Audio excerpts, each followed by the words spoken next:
What is up, everybody? Welcome into this Monday episode of Flippin' Bats, and it's the first Monday of the new month, meaning Team of the Month, Player of the Month coming at you. Of course, we got a new Top 10 Power Rankings.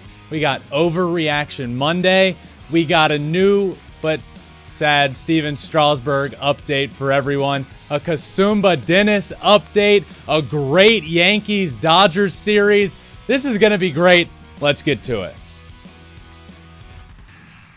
It's a blowout. 8th inning, 10-3. Bases are loaded for Verlander, who waits out a 3-0 pitch. He swings, and it's a high fly ball. Deep center field. It is gone. Home run. And a huge bat flip to celebrate. All right, Ben, start the show already. What is up, my friends? I hope everybody had a great weekend. I know I did. I'm quite sure Alex did, without even knowing yet what you did this weekend. But I hope you had a good weekend, everybody. This is going to be a great episode. I always love the first one of the month, first Monday episode of the month, because it's Team of the Month and Player of the Month.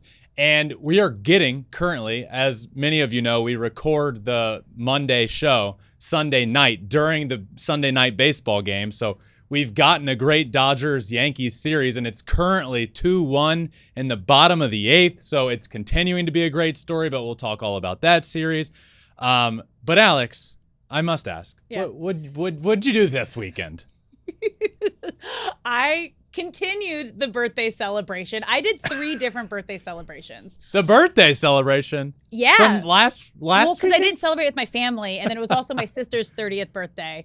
So, but before that, I went to the owner of Minecraft's birthday celebration, and he rented out the LA Coliseum and built a European nightclub on the field at the Coliseum. This is fake. Which was the most insane thing. I can't share photos because it was like a no photo policy once you're in there, but it was like the most crazy thing I have ever seen. You like walk through the smoky tunnel, you go down into the Coliseum, and he built like a 3-story nightclub on the field.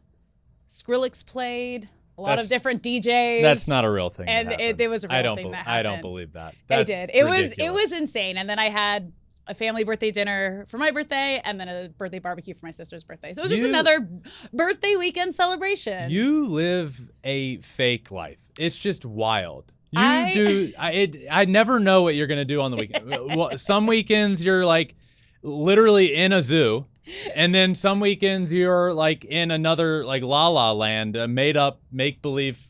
Somebody took over the LA Coliseum and. It's real.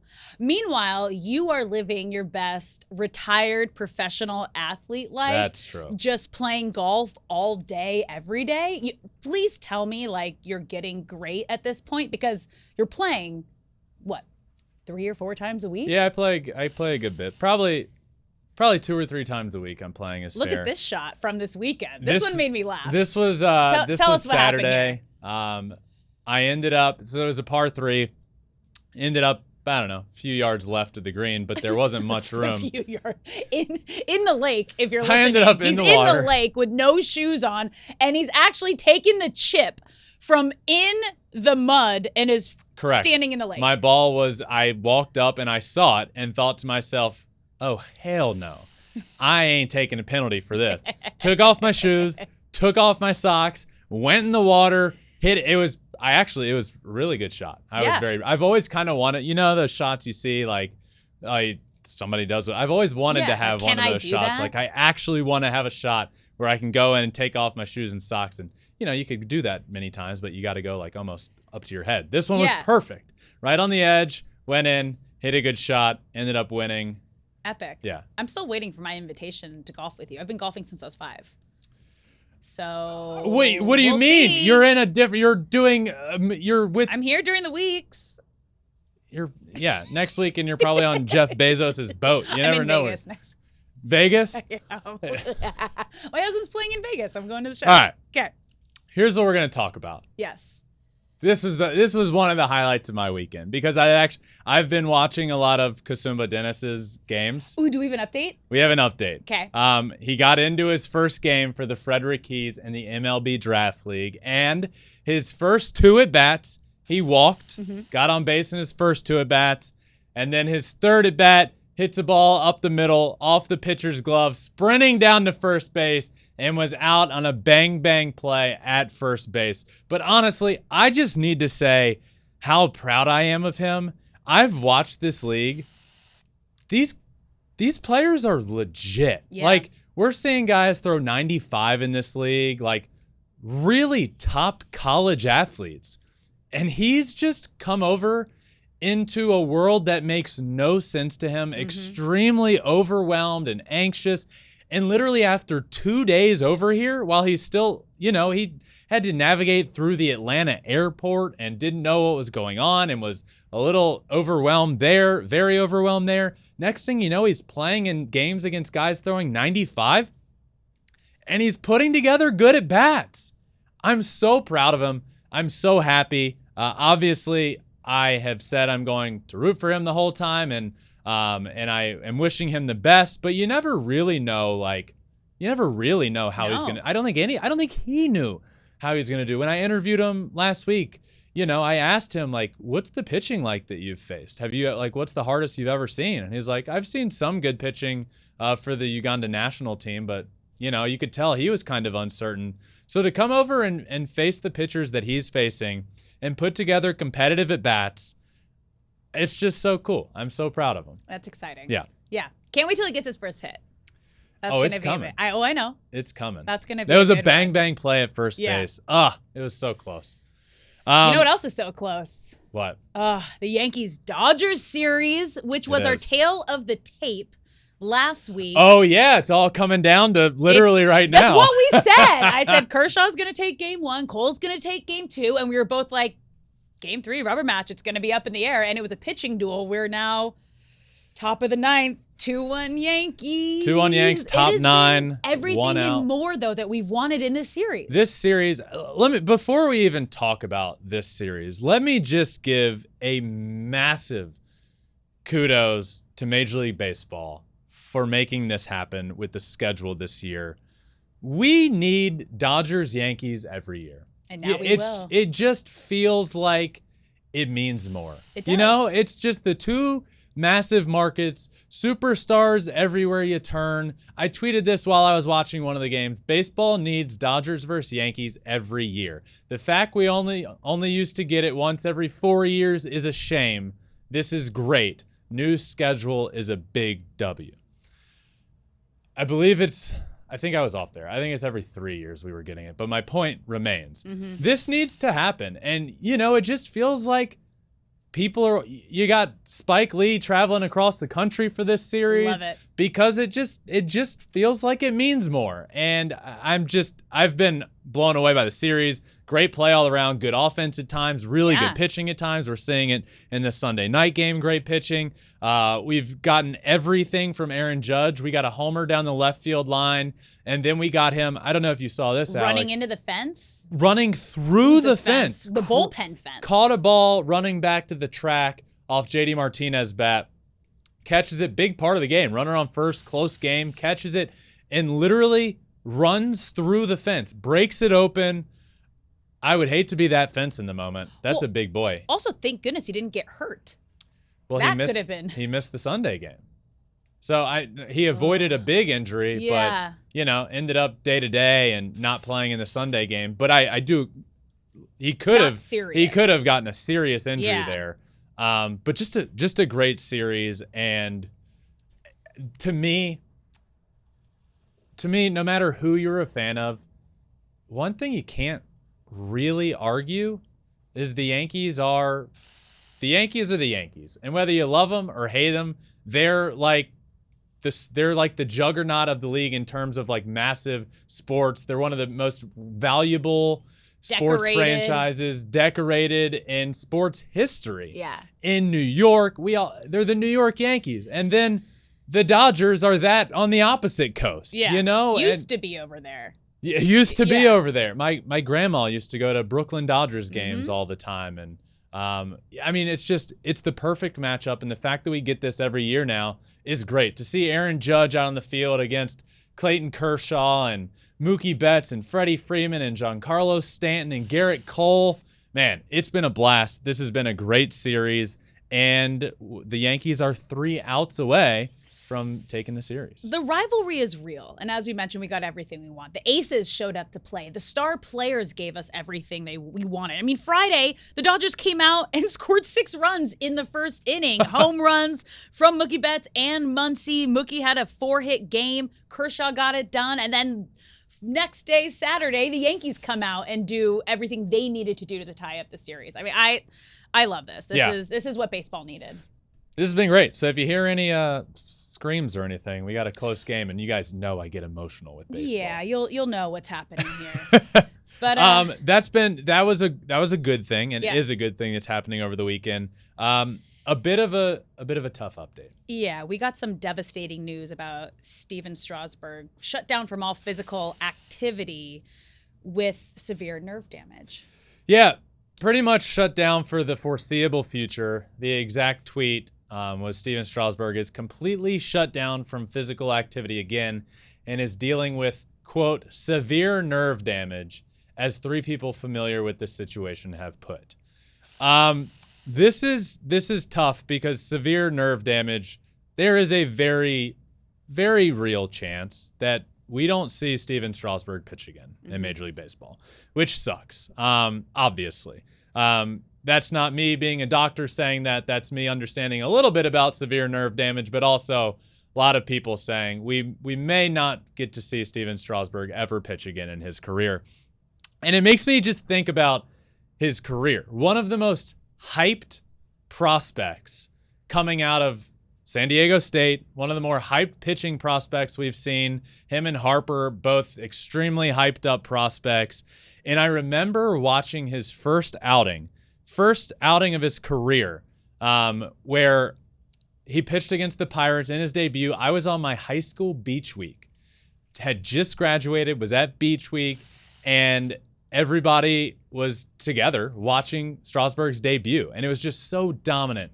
And I loved watching him and was hopeful that his career would turn, I always hope hype turns into, it's good for the sport.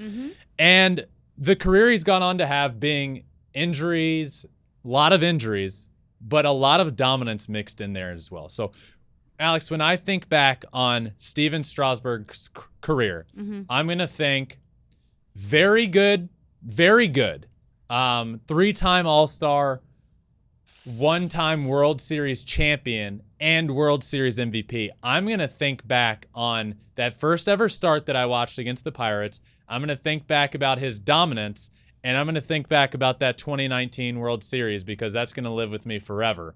And it was not fun to watch in the moment. But now looking back, I'm going to remember Steven Strasburg for one of the most dominant seasons and most historic seasons of all time. A great regular season.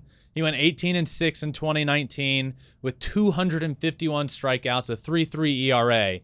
But the postseason, is where it all turned around, or where it became as historic. He was the World Series MVP, went 2-0 in his World Series starts, including that crucial Game 6. The Astros lost the first 2 games of the World Series at home, won the next 3 on the road, and everybody in the world was saying, well, that's it. You can't go back to Houston and beat Justin and Garrett Cole and Zach Greinke when they're all ready to pitch and win that series. But Steven Strasburg went out in that game in Game 6, pitched into the 9th inning, allowing only 2 runs, became the first pitcher in league history to go 5-0 in a single postseason. Just a great, I would say a very good career that was riddled with injuries and unfortunate. But that 2019 season broke so many records in that postseason. Second most strikeouts in a single postseason behind only Kurt Schilling. Joins Randy Johnson and Francisco Rodriguez as only pitchers with 5 wins in a postseason. He laid it all on the table for that 2019 season. And that season, he got paid after that. And that was kind of the last we really saw of Steven Strasburg. He laid it all on the line for that World Series championship. And look, I'm not saying that we will never see him again, but there is a chance that we never see him again. And if that chance is true, a very good career. Great career. That is not an overreaction. That is not an overreaction. No. While I was in the midst of that, Alex, I'm seeing it. I just looked down and saw it's I'm 4-1. seeing Did it. you see what happened? I didn't see it. No. 4-1 Yankees. Yeah. Can somebody tell me what happened? Now we're heading down to bottom of the ninth. Anthony Volpe, 2-run homer. Dang. The rookie shortstop with a 2-run bomb. Okay, in Yeah. Dodger Stadium. Maybe this will be what turns around Anthony Volpe's season. Kind of showed flat. Great defensively, not the offensive season everybody's wanted as Yankees fans, hitting under 200 on the year. But hey, National big game game. like this, national game in Dodger Stadium, big homer to, I don't want to say yet give your team the win, but really give you some cushion. Maybe this is what gets Anthony Volpe going. Maybe. That might not be an overreaction. That might not be an overreaction. But let's get to Overreaction Monday. I'm going to give Ben some statements. You tell me if it's an overreaction or not. You ready for our first one? Yes. The D-backs will win the NL West. Woo! My fighting Diamondbacks. The fighting D-backs, baby. They are a blast. They are 35-24. This team is a lot of fun. D-backs will win the NL West. I'm going to shock the world here. I'm going to shock the world. What are you going to say? I am going to say this is not an overreaction. What? However, this is very dependent on a few things. They need to add heavy at the deadline. That's the only reason this is not an overreaction. As it sits right now, the D-backs aren't going to win the NL West. I think the Dodgers are the clear front runners to do that. Or the clear odds-on favorite now with the Padres playing how they are, and them being neck and neck with the D-backs. I believe if the Dodgers go on to lose this game, they will still both be tied atop the NL West, but the Dodgers will be the favorites to win the division. I am going to say that this is not an overreaction, heavily dependent on them adding at the deadline. They need starting pitching, they need starting pitching depth, and they need bullpen help.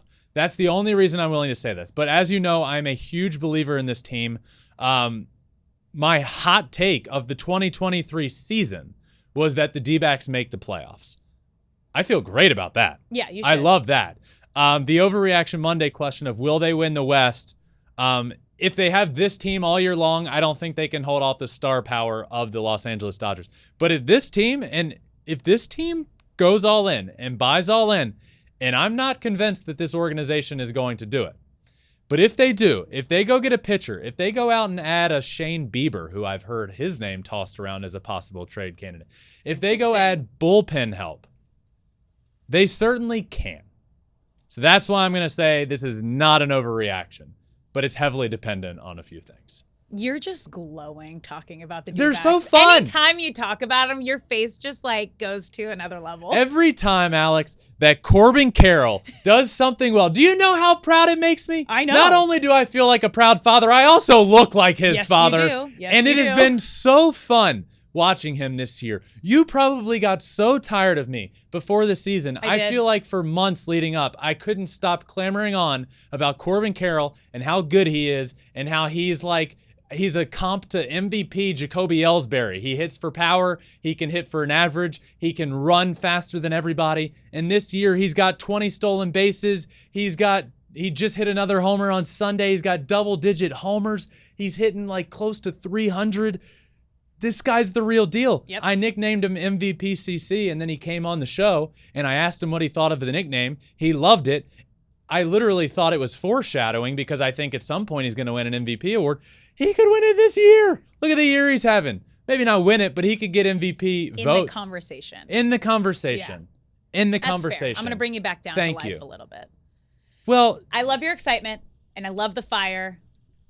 Well, yeah. I mean, and it's paying off. I mean, you got Ronald Acuña's Yes. Look. Yeah. Is he going to win MVP this year? Maybe.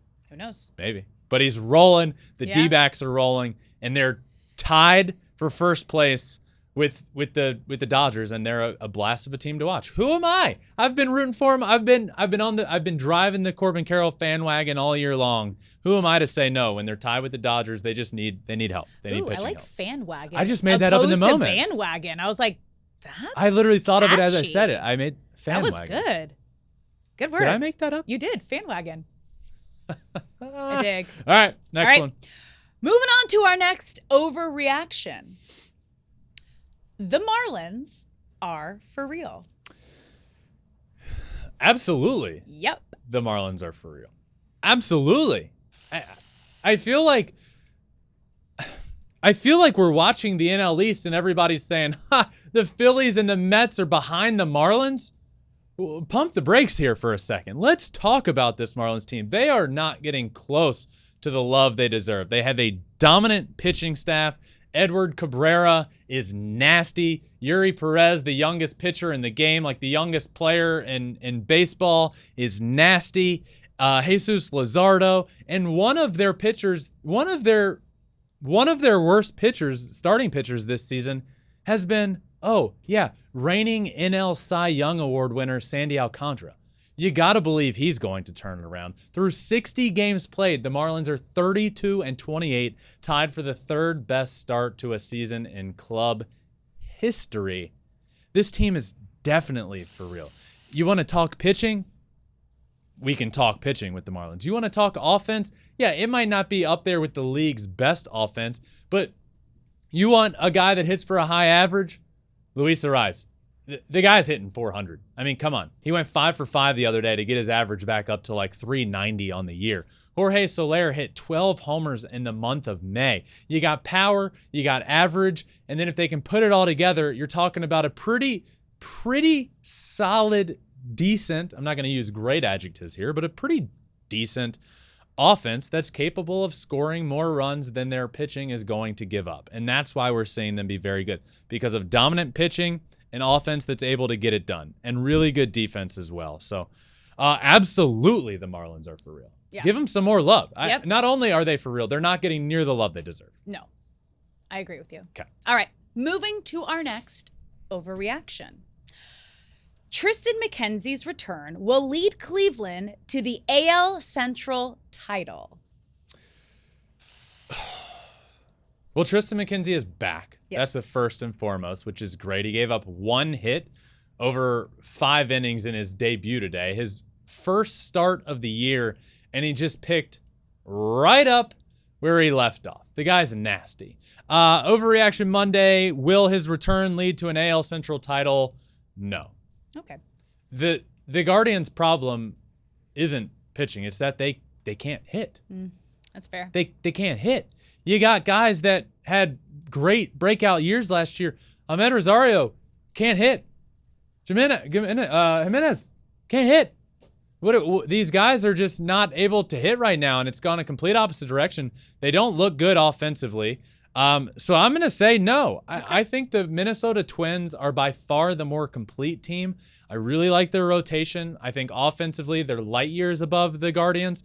The Guardians sit currently 3.5 games behind the Twins, and I don't see them making up that ground simply because Tristan McKenzie is going to be a stud all year. I do believe that. But we're talking, there's talks right now that the Guardians are seriously considering trading Shane Bieber. Like, they're not in buy mode. They're in sell mode. That's bad. And if that happens, I mean, you can Then kiss no. the season goodbye. Yeah. So I'm gonna say no. Though I'm a big Tristan McKenzie fan. Yeah. All right. Our final overreaction. De La Cruz should be called up immediately. Elly De La Cruz needs to be a big leaguer. That is not an overreaction. Elly De La Cruz is going to be a superstar. I mean a superstar. Call this guy up. He's hitting 300 with 12 homers in 37 minor league games this year with an OPS of 1,000 on the season. 10 doubles, 3 triples, 11 stolen bases. Oh, by the way, amongst all minor league baseball shortstops, he's arguably the best defensively. Defense, speed, power, high average. When you think Elly De La Cruz, think O'Neal Cruz, but a switch hitting O'Neal Cruz. Elly De La Cruz is 6'5". He's a massive shortstop. He plays a fantastic defense. He has every single tool in the book. Call him up, okay? Call him up. But I'm going to do you one better, Alex. Okay. In fact, I'm not just going to stop there. Also, we need to call up CES. CES. Learn the name Christian Encarnacion Strand. Hence, the CES. I'm so excited for the future of the Cincinnati Reds. If you're a Reds fan, you should be on cloud 9 right now. Maybe not cloud 9, cloud 8, because they're close. Mm-hmm. Cloud 8's close to cloud 9.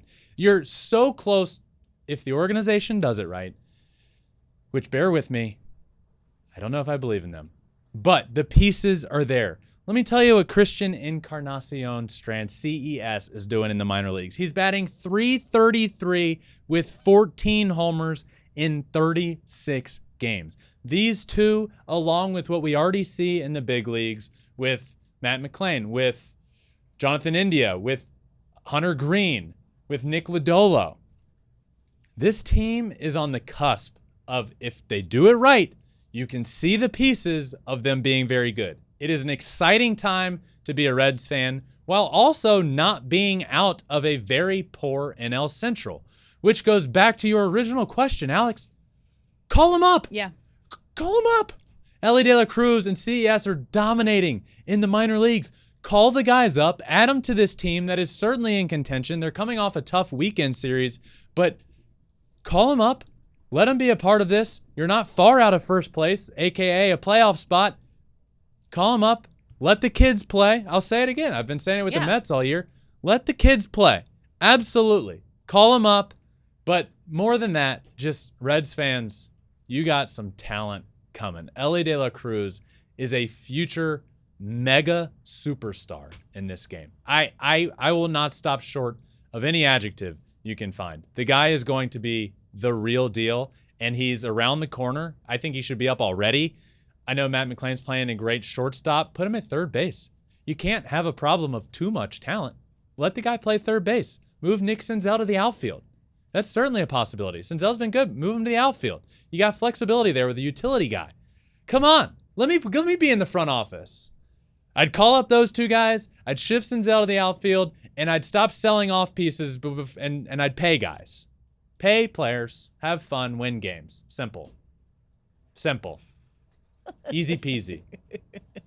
Ben the GM. I just get tired of I know. I get tired of it. Like, players are good. Like, if give them a chance. Just call your guys up. Mm-hmm. Give them a chance. Makes sense. Yeah. So not an overreaction. Call That's them okay. up. Well, speaking of young phenoms, let's get to your top 3 rookies. Are these going to be of the week or of the month? These are going to be rookies of the month. But first, quick update. You seem to be avoiding it. I am avoiding it. You're moving on real quick because the game just went final. I know. And you don't want to admit that I won our tale of the tape this week. We're back to even. Yankees win game 3 in the series on Sunday, 4-1, and win the series 2-1 over the Dodgers. Great series. But yes, game just went final. Yanks went 4-1. Yeah, so this is going to be top rookies of the month. All right, well, let's get started with number 3, Spencer Steer. Spencer Steer is number 3 on my list after being named NL Rookie of the Month. But he's number 3 on my list. He hit .318 on the month with 6 homers and 19 RBIs. Again, I just talked so much about the Reds and got so excited, and I'm getting all excited again because this is a name I didn't even mention. Mm-hmm. Spencer Steer, unbelievable. The young guys are here to play, and he has certainly been one of them. A great month, hitting bombs over the monster, signing his name in the green monster. Great. But he's here at number 3. With an epic stash. Great stuff. Let's move on to number 2, Francisco Alvarez. Yes, so Francisco Alvarez has come up and meant everything for this New York Mets team. .292 on the month with 7 homers, 17 RBIs, and an OPS of 1.029. So, Francisco Alvarez is the name that I bumped above Spencer Steer. I believe those two were neck and neck for NL Rookie of the Month. I just think for the way he came up and really just was that shot in the arm for what the Mets needed. And it's not just that.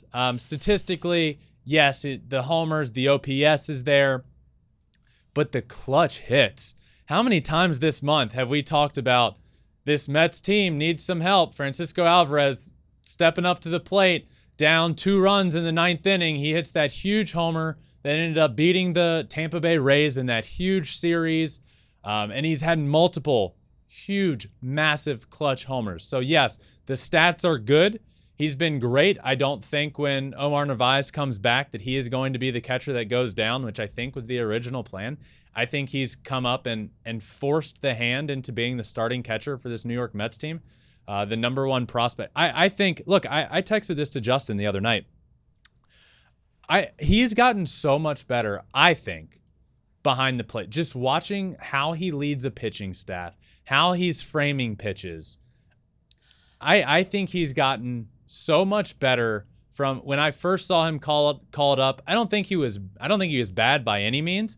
I just think he had a lot of work to do. What'd your brother have to say about him? How does he feel with him? Yeah, he likes all. I think Justin likes throwing to him. I think you can tell by how much he's playing. Yeah. That the staff likes throwing to him. Max Scherzer himself said, that's the guy I want to throw to. That's fair. And you can tell his repertoire with his rapport. That's the word, right? Yeah. Rapport? Yeah. With players is getting better and better. You can see how much more comfortable they're getting. And I don't know, maybe it's no surprise that Justin and Max are both now pitching great. Justin's start on Friday gave up 1 run over his 6 innings, the highest pitch count total of the year. He pitched great. Max the night before that was great. The way he has adapted behind the plate, the clutch moments for this team, and the overall numbers on the month are the reason for me that Francisco Alvarez is number 2 on this list. And number 1, Josh Young. Josh Young is really jumping out to not only should I be AL Rookie of the Year, I should be an all-star. That's what he's doing right now. 318 on the month, 6 homers, 16 RBIs, clutch homers, massive bombs, good defense while playing for this Rangers team that, the Rangers are starting to become one of the talks of baseball because of how good their offense is. Don't think for 1 second it's just because of Marcus Semien and Corey Seager. Josh Young has been a massive part of this very good Rangers lineup while being a rookie. 318, 6 homers, 16 RBIs, and he is my number 1 top rookie of the month, which is Spencer Steer 3, Francisco Alvarez 2, Josh Young is number 1. That's great. That leads us to Yes. your team of the month. These first of the month shows are fun because you really get to just a full digest. synopsis of what we saw over the month that was, this being the month of May. Let's start at the catcher position with Sean Murphy of the Atlanta Braves. Another great month. I think he might have been on the first team of the month. Don't quote me on that though, but he's having a great season in his first season with the Braves. 313 average on the month, 5 homers, 22 RBIs. He is my catcher on team of the month. Moving to first base, Freddie Freeman. Are you kidding me? I just feel like at some point every year, Freddie just turns it on and never looks back. So in the month of May, what did he do? Well, he turned it on. 400? He had 400 on the month with 6 homers, 26 RBIs, and an OPS just south of 1,200, 1.184. Wow, he's my first baseman. Moving on to second base, Marcus Semien. Yeah, Marcus Semien, 322, 3 homers, 21 RBIs. A great year for Marcus Semien. This has been also, by the way, 23-game hit streak. That's what we're seeing from Marcus Semien. Yep. Will he get to 56? I don't know. We're still a long way away, but you can't get to 56 without getting to 23. I can tell you that much. He's my second baseman on my team of the month. All right, moving over to third base, Josh Young. Yeah, just talked about him. Number 1 rookie of the month for me and number 1 third baseman. team of the month. 318, 6 homers, 16 RBIs. He's my third baseman. Moving over to shortstop, Bo Bichette. Bo Bichette, fun fact, has just led the league in hitting in 2021, led the league in hitting in 2022, and ho-hum, leading the league in hitting in 2023. 350, 5 homers, 20 RBI in the month of May. He is my shortstop on Team of the Month. So impressive. All right, now let's head to the outfield. Now remember, these are just 3 outfielders, not by position. First one you got, Juan Soto. Juan Soto has been on a tear after starting the season not very well. 333 average in the month, 5 homers, 15 RBIs, and an OPS north of 1,100. Since April 27th, first in all of baseball in WRC plus, and first in all of baseball in OPS at 1.146. This is the Juan Soto that I predicted to be NL MVP. I don't know if he's going to surpass Ronald Acuna at this point, but this is the Juan Soto that was at a time one of, if not the best hitter in the game of baseball, and he just got out of the gates really, really slowly, but he has picked it up, and he had a fantastic May. Second outfielder, Luis Robert Jr. 310 average, 8 home runs, 17 RBIs, and an OPS north of 1,000. Great month for him. There was that stretch. Of like a week where he hit a homer every single day, and yeah, fantastic. So he is my center fielder, which you mentioned, Alex. We always say 3 outfielders regardless of position. Yep. The first 2 in their position, same with the last one. So this time, team of the month, the outfielders lined up perfectly. And your third outfielder, Aaron the one and only Judge. Yeah. I mean, it almost was I was putting this team together. Yeah. And you have to knock the guy in a team of the month for not playing all of the month because he was still in the IL for a lot of it. So obviously that's a little bit of a knock against him. And then you just look at the numbers and you say, well, who was more productive? Like 342, 12 homers, 25 RBIs, and an OPS of 1.356. And also the turnaround for the New York Yankees. What he's meant to that team. I know he spent some of the month on the IL, but to me, you'll be hard pressed to find somebody that was more productive. He is my third and final outfielder. Juan Soto, Luis Robert, and Aaron Judge. All right, moving to designated hitter, Anthony Santander. Yeah, again, another slow start. 337, though, in the month of May. 7 homers, 22 RBI for the Baltimore Oriole. Switch hitter, great year last year. Slow start, had many scratching their heads. Now he's back, and he's been great for an Orioles team that is also great. So, he's my DH. Starting pitcher, Nathan Eovaldi. Holy moly. Holy moly.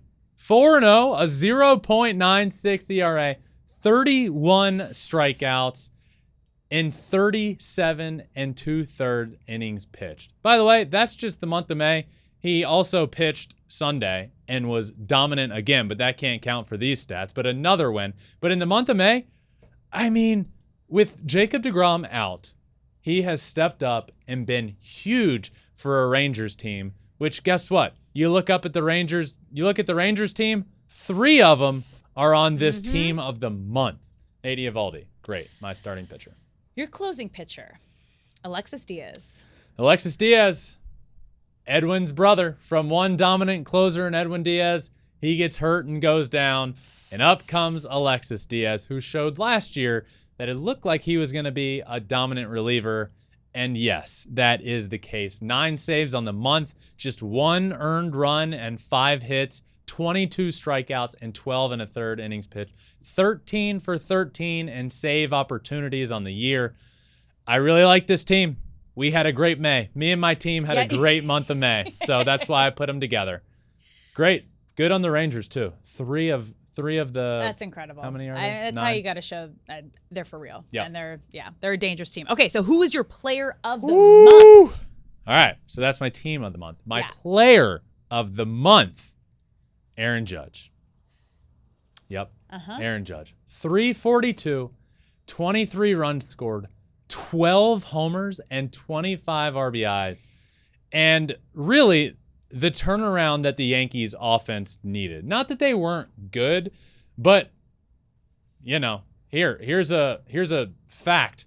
Being good in the AL East ain't going to be good enough. No. You got to be great in the AL East. And Aaron Judge came up and made the Yankees great again. 342, 12 homers on the month. That made him my player of the month. Who's your player of the month, Alex? My player of the month? I have a guess. But you do? Yeah. Dodgers first baseman Freddie Freeman. I mean, guess. How can you not? He averaged 400 on the month of May, 28 runs, 6 home runs, 26 RBI. He was top of the league, obviously, in batting average, top 5 in slugging, third best OPS. But I don't want to say secretly is having a great season, but we just don't talk about it as much as, say, someone like an Aaron Judge, your player of the month. But he kicked it into a different gear in the month of May. So that's why Freddie is my player of the month. All right. That is. I mean, it's those two. I know, it is. They're the top two of the month. It's those two. Yeah. Big power guy. 12 homers. I'll take the 12 homers. Yeah. 400 average, though. Tough. I mean, yeah. we're not wrong. Neither of us are wrong. Nope. So, so that does it for my team of the month, which kudos to us. We had a great month. We did. And our players of the month. All right, now it's time for your power rankings this week. Let's get started with number 10. They were not ranked last week, but made their way back into your power rankings, the Brewers. The Brewers are back. 32-27 in first place in the NL Central. That gets them here at the 10 spot. Coming off 3 wins in a row, swept the Reds, who honestly were playing pretty good baseball, surprising team. So a good weekend series sweep there, good enough to get them back in the top 10 at number 10. And at number 9, another team making their way back into the power rankings, the Blue Jays. Blue Jays have been at one big roller coaster. They start the year in the power rankings. They get up to at least the top 5. I think they were in the top 3 at one point, fall completely out of the power rankings, and then really were quite bad for like a week stretch there. And then this past week is great, coming off 4 wins in a row, 33-27, but a massive series sweep in Queens against the Mets. Great sweep there for them. They were really doing it all. I was very impressed by the Blue Jays. Offensively, pitching, great defense as well, great base running. That gets them back here. They're at number 9. Holding strong at 8, the D-backs. The D-backs are here at number 8. Oh, man, I was close to moving them up. If they had coming off six wins in a row, entering the weekend series against the Atlanta Braves, but they lost 2 of 3 to the Braves. It all came down to a 2-out, 9th inning homer, Eddie Rosario for the Braves to win the series. If they had won that game, definitely getting a good bump. But I ended up keeping them here at number 8. But they're so fun. 35-25, tied for the division lead in the NL West. How about those fighting D-backs? They are here at number 8. And once again at number 7, I'm guessing because of how the weekend series went, right above the D-backs, the Braves. The Braves stayed put as well. They were going to flip-flop. Because the Braves, after being here last week, you know what? The talk last week, I moved the Braves down to 7 after being like 2 for the majority of the year. Get bumped down a little bit by bit, and then playing some frustrating baseball. Moved them down to 7, got a lot of flack for it. And then what'd they do? They lost 2 of 3 to the Oakland A's. Okay? You can't do that. Even it might be May, beginning of June. You can't do that. They did it. So I was ready to bump them down again, but then against a very, very good D-backs team, win that game. Eddie Rosario got hot. Austin Riley's heating up. The Braves are 35-24. Kept them put at number 7. And at number 6, we got 3 in a row staying in their same spots, the Houston Astros. Yeah, kind of the same deal with the Astros, except they were playing really good baseball, and then a 500 they played really good against the Angels, win that weekend series, but lose a series earlier in the week that, they shouldn't have really lost. No business losing that, but they did. So can't move them up, didn't move them down. So, that's a good place for them. Right where they were at number 6. They're 35-24. All right, moving into your top 5, down one spot at number 5, I'm guessing because they lost the series to the Yankees, the LA Dodgers. 35-25, lose the series to the Yankees. That was the swing. Mm-hmm. So they have to get bumped down a little bit. Playing decent baseball. They were playing great. There was nobody playing better than them in the National League, at least for about a 3-4 week stretch there, but a couple hiccups over the last week or so. So bumped them down with that series loss to the Dodgers, 35-25. So couldn't, they beat the Nationals in the series, but which we were at, by the way. Saw a Freddie home run, but bumped them down just after that loss to the Yankees. At number 4, also bumped down one spot, the Orioles. Yeah, Orioles 37-22. Big fan. Love the Orioles. They've been a lot of fun this year. Beat the Giants in a weekend series, but lost the series earlier in the week. So about a 500 week for them, which is fine. Not going to hurt you, but it's not going to bump you up in the standings. I guess technically it did hurt them. They moved down a spot, but we'll explain that more in a second. The O's are fun. They're for real. Please buy. Please be buyers at the trade deadline. Not even then. Please just do it. Just do it now. 37-22. Buy. Do it. 37-22. At number 3, up 2 spots, the New York Yankees. 36-25.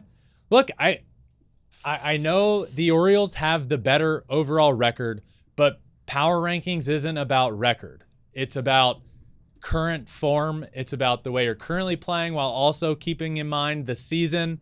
For example, if the Rays get swept over the next few days, let's say the Rays lose every single game this next week, they're not going to get moved completely out because you have to take into consideration what they've done all year. However, also taking into mind what the Yankees are doing recently, Aaron Judge back, Giancarlo Stanton back. Pitching has been good. I think they're playing a little bit better right now than the O's. I know they're behind them in the standings, but I have them ahead of them in the power rankings. They're here at number 3. And at number 2, holding strong, the Texas Rangers. They're so good. They are. They're so much fun. Offensively, this team, they're so much fun to watch because you never know. You might run into a game where they're going to give up 10, not when Nady Eovaldi's pitching, but in that game, they're probably going to score 18. That's just how good their offense has been this year. Offensively, lights out, dominant. Pitching-wise, Nady Eovaldi has been great. They're doing all of this without Jacob deGrom, who I think he's starting to throw again. So Rangers are the second best team in baseball right now, 38-20. And the best team in baseball, still, the Tampa Bay Rays. Yeah, this hasn't changed in a No. long time, and I'd 42-19. 42-19. They are so good. I've talked about them a lot this year because they're number 1 every single week, but we know why they're doing it. Offensively, pitching, defense, they do it all. They utilize every single spot on their roster perfectly. They have guys that are producing offensively at career years that aren't even everyday players. I mean, think about that luxury. To be able to platoon guys that are having like career years, they are so good. They are dangerous. And they, as in the Tampa Bay Rays, round out this week's top 10 Major League Baseball power rankings. It's crazy. Like, they're still just as good as they were at the start of the season. They're unbeatable Yeah. right now. I mean, I know they've lost a couple of series, but man, They're for real. they are for real. Speaking of like teams buying and teams selling, we're getting close to, we're going to be talking trade deadline stuff We have here. to. We should probably start talking about that. We're going to be talking Okay. it very soon. And the Rays are a team that they don't really, it's not something they normally do, but I would really like to see them go What do you want them to get? a big bat. Huh. A big bat. What are they going to give up, though? Hey, they got so much. Give up your, If it ain't broke, don't fix it. You don't want to, like, lose someone and then have it mix everything up. Yeah, but if it ain't broke, don't fix it. They're not like, you're just like adding to it. That's like saying, well, don't go get a Ferrari because your Honda Civic works perfectly great. No, but they're not a Honda Civic. You give them a little more credit than that. But it's gonna be very interesting. But just like here. adding, like what they did when Nelson Cruz a couple of years ago. Yeah. Just like I see your offense, or like with the good team, like the Dodgers, you would never say every year like this is what they need. Guess what? They go out and add Max Scherzer and Trey Turner, and it's like it wasn't broke then. That's true. They turned their Honda Civic into a Ferrari.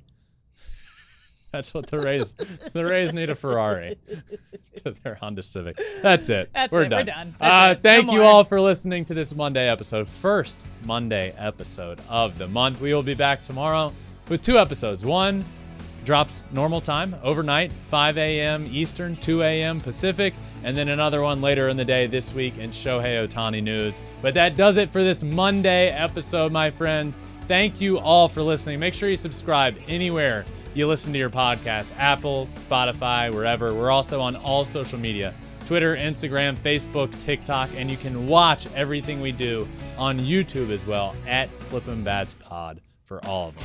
Thank you all for listening to this Monday episode. Until tomorrow, my friends, peace.